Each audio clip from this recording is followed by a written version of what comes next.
New Haryanvi song presented. Writer Wajid Issopuria, singer Ruchika Jangeda. It's a TR Music.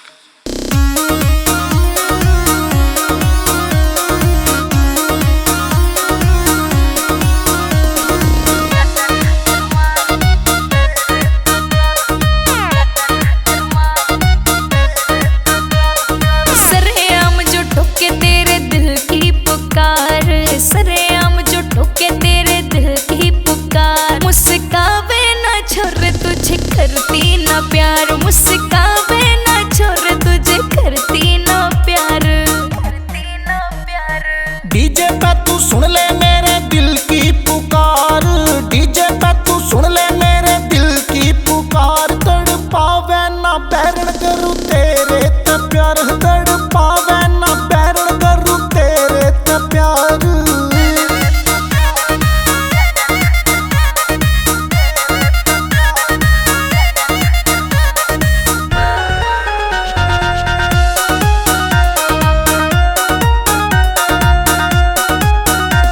ना मची मची अंडे थोड़ी दूर सिया, हट दूर मर जाने ना तू रस्ते में आ।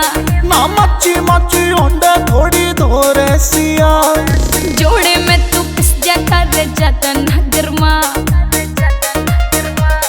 सरेआम जो ठोके तेरे दिल की पुकार, सरेआम जो ठोके तेरे दिल की पुकार। तड़पावे ना बैरण करूँ तेरे ते प्यार, तड़पावे ना बैरण करूँ तेरे ते प्यार।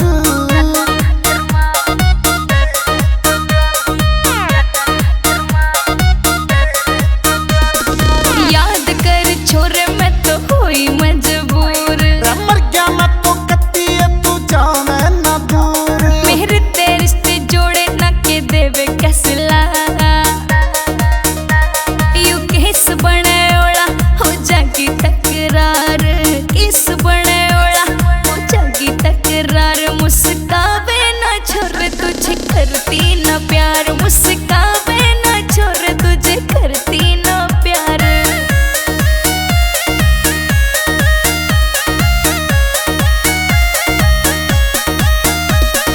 रूप तेरा देख आग लाग रही, मेरी गला इश्क तेरी बात न सही। तुल चार के वजद गला पड्डी जा पाड़ा, दिल तेरे नाम कर दूं डाल के मला। इस्सोपुर में आजा तेरे रंग पे निखार, इस्सोपुर में आजा तेरे रंग पे निखार।